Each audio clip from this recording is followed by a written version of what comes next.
अस्सलामुअलैकुम dear students, welcome to Punjab Technical and Science Academy. मैं हूं आपका इंस्ट्रक्टर मोहम्मद बिन जमील। स्टूडेंट्स, उम्मीद करता हूं कि आप सब खैरियत से होंगे। हम DI math 113 chapter number 1 quadratic equation इसकी रेशनलाइज्ड एक्सरसाइज नंबर 1.3 का ये क्वेश्चन 3 का जो है ना पार्ट नंबर 2 और ये लास्ट क्वेश्चन है इसी एक्सरसाइज का। इसमें आपने सिर्फ यही क्वेश्चन करने हैं, ठीक है, जो आपको मैंने वीडियोस में बताए हैं, यही रेशनलाइज्ड एक्सरसाइज के अंदर शामिल हैं।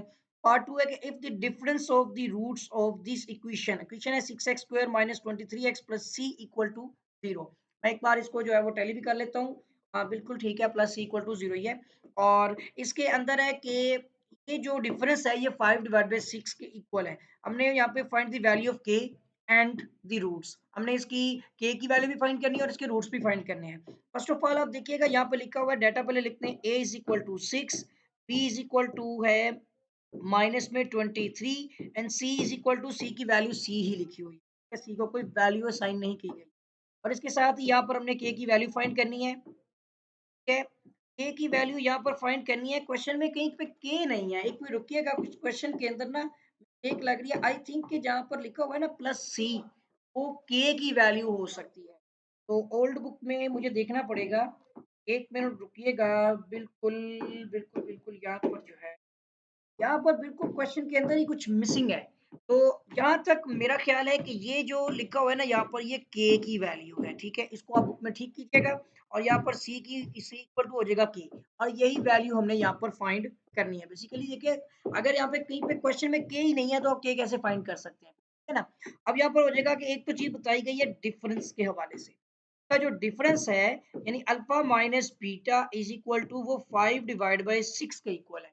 और जैसा कि मैंने आपको डिफरेंस का फॉर्मूला बताया हुआ है अभी पिछले न्यूमेरिकल में, उसमें सॉरी लेक्चर में हमने फाइंड किया था डिफरेंस, तो वो निकला था हमारा बी स्क्वायर माइनस 4ac का स्क्वायर रूट और डिवाइड बाय a। जैसे सम इज इक्वल टू होता है माइनस बी ओवर ए, प्रोडक्ट होता है सी ओवर ए, इसी तरह डिफरेंस इक्वल टू होता है बी स्क्वायर माइनस 4ac का square root divide by a के। ये हमने प्रूफ किया था। लेक्चर देखिएगा, आपको समझ आ जाएगी, ठीक है। Alpha minus beta equal to 5/6 है, और ये आपका अल्फा माइनस बीटा है बी स्क्वायर माइनस 4ac का स्क्वायर रूट और divide by a is equal to 5 divide by 6। तो हम इसमें डाटा पुट कर लेते हैं। सो b की वैल्यू है माइनस 23 का स्क्वायर है, और माइनस 4 आ गया, a 6 है, और c k की वैल्यू है, ठीक है। इसका आ जाएगा होल स्क्वायर रूट और डिवाइड बाय a की value 6 equal to 5 divide by 6 हो जाएगी। अब ये 6 यहाँ पर क्या हो रहा है देखें, लेफ्ट साइड वाला 6 डिवाइड हो रहा है तो जाके मल्टीप्लाई हो जाएगा। सो ये भी साथ सोल्व कर लेते हैं कि यहाँ पर जो है 23 माइनस माइनस तो प्लस हो गया, 23 का स्क्वायर ले लेते हैं, ये 529 आ जाएगा। ये आ जाएगा 529 माइनस 6 फोर द 24 के हो जाएगा, ठीक है ना यहाँ तक। और इसके बाद इसके ऊपर तो आ गया स्क्वायर रूट, और नीचे आपके पास ये जो 6 है ना, ये इधर आकर आपका मल्टीप्लाई हो जाएगा और 6 6 से कैंसिल हो जाएगा। नेक्स्ट स्टेप में देखिएगा 529 माइनस 24 के का जो स्क्वायर रूट है और इधर 5 है, हम दोनों साइड पर क्या ले लेंगे, taking square on both side. Square root square root से कैंसिल, तो हो जाएगा 529 माइनस 24 के, और इक्वल टू यहाँ पर आ जाएगा 5 5 द 25। अब इस जगह पर ये जो 529 है ना, ये 25 इधर आके माइनस 25 हो जाएगा, और ये उधर जाके 24 के हो जाएगा, सही है। इस तरह से ये हो जाएगा 5 और 504 वैल्यू बनती है, ठीक है। और इसके नीचे डिवाइड बाय 24 इक्वल टू हम के कर लेते हैं। के की वैल्यू अभी हमने फाइंड करनी है, देखते हैं फ्रैक्शनली में माइनस किया मैंने 25, ये आ गया 504, और डिवाइड बाय कर दिया सॉरी 24 के साथ, तो ये 21 आ रही है। सो के इज इक्वल टू आंसर आता है 21। मुझे एक बार चेक कर लेने दें, तो इसका आंसर क्या है क्वेश्चन का, बिल्कुल ठीक है, सी लिखा हुआ है वहां पे, तो यहाँ पर के है, या तो के हो या सी हो, कोई एक वैल्यू होनी चाहिए। फिर यहाँ पर स्टेटमेंट के अंदर यहाँ पर फाइंड द वैल्यू ऑफ सी होना चाहिए, ना कि के। और मैं इसकी स्टेटमेंट देख लेता हूँ, स्टेटमेंट में के लिखा हुआ है बाय मिस्टेक, या तो ऊपर सी की जगह पे के है या फिर नीचे के की जगह पर सी है, कोई भी एक चीज आपने ठीक कर लेनी है। बट बहरहाल आपका ये आंसर आ चुका है, ठीक है। अब हमें ये क्वेश्चन चाहिए है 6x² माइनस 23x, ठीक है। क्या क्वेश्चन है, 6x² माइनस 23x और plus K is equal to 0। I think यही है, मुझे एक बार जरा कंफर्म कर लेने दें। प्लस के इक्वल टू 0, बिल्कुल ठीक है। और उसके बाद अब आपने जो है ना, ये के की वैल्यू इसमें जस्ट पुट करनी है, ये हो जाएगी 6x² माइनस 23x और प्लस 21 इक्वल टू 0। अब इसके रूट्स चाहिए हमें। तो ये बेसिकली अब 2 क्वेश्चंस हैं। एक तो k की वैल्यू फाइंड कर ली, उसके बाद अब आपने इसके रूट्स के लिए हमें डाटा पता है a is equal to 6, b is equal to -23 and c is equal to 21 और आप इस पे क्वाड्रेटिक फ़ॉर्मूला लगा लें। क्वाड्रेटिक फ़ॉर्मूला आपको पता है कि सबसे ईज़ी और इससे आंसर बिल्कुल हमेशा एक्यूरेटली ही मिलता है।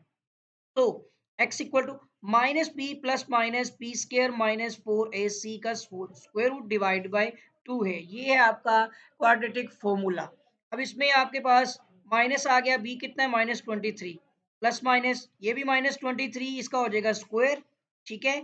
और माइनस में 4a6 है और c21 है, इसका आ जाएगा स्क्वायर रूट और डिवाइड बाय 2 इंटू a6 हो गया। अब सिंप्लीफिकेशन है तो x equal to minus minus plus हो गया 23 प्लस माइनस।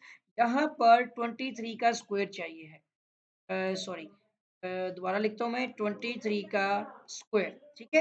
यह आता है 529। 529 माइनस, अब इन सबको भी मल्टीप्लाई करके देखते हैं कि क्या वैल्यू मिलती है।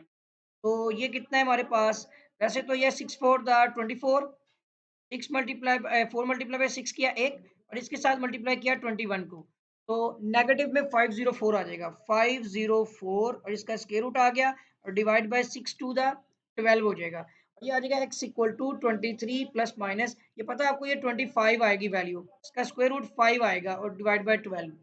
इस तरह से x equal to 25 plus minus ये हो जाएगा, यहाँ पर 5 5 25, सॉरी ये 23 है, ठीक है, इस तरह से और डिवाइड बाय 12।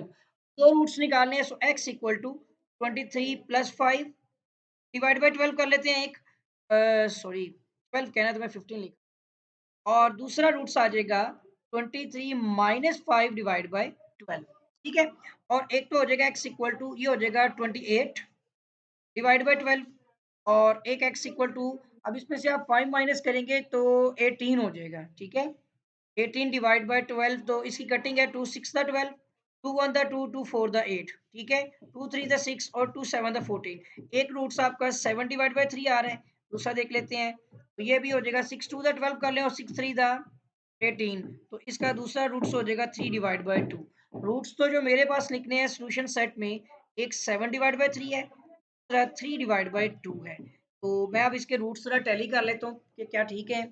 तो रूट्स में एक 7 डिवाइड बाय 3 और दूसरा 3 डिवाइड बाय 2 बिल्कुल ठीक आ गए हैं। आई होप के स्टूडेंट्स आपको ये पार्ट समझ आ गया होगा और यहाँ तक हमारी एक्सरसाइज 1.3 कंप्लीट हो गई है। जो क्वेश्चंस आपको प्लेलिस्ट के अंदर मिलेंगे तरतीब के साथ अरेंज किए हुए हैं मैंने, वही क्वेश्चंस आपने करने हैं क्योंकि ये रैशनलाइज्ड एक्सरसाइज के हैं और ये पेपर सेटिंग के क्वेश्चंस हैं। आई होप कि आप इसकी अच्छी तरह से तैयारी करेंगे। और इसके साथ ही अगर आपने अभी तक मेरे चैनल को सब्सक्राइब नहीं किया है तो चैनल को आप सब्सक्राइब भी कर लें, साथ ही बेल आइकन पर क्लिक भी कर दें, वीडियो को लाइक कर दें। अपने जितने भी आपके फ्रेंड्स हैं जो यही मैथ्स से ये मतलब कि जिनका भी एग्जाम होगा उन सबको ये शेयर करें ताकि वो भी अच्छी तरह से पेपर की तैयारी कर सकें आपके। और इसके साथ ही अगर आपको कोई क्वेश्चन है ना, कोई क्यूरी है तो आप कमेंट कीजिएगा। आपके साथ भी मुलाकात होगी एक नई वीडियो में एक नए लेक्चर के साथ। तब तक के लिए अल्लाह हाफिज।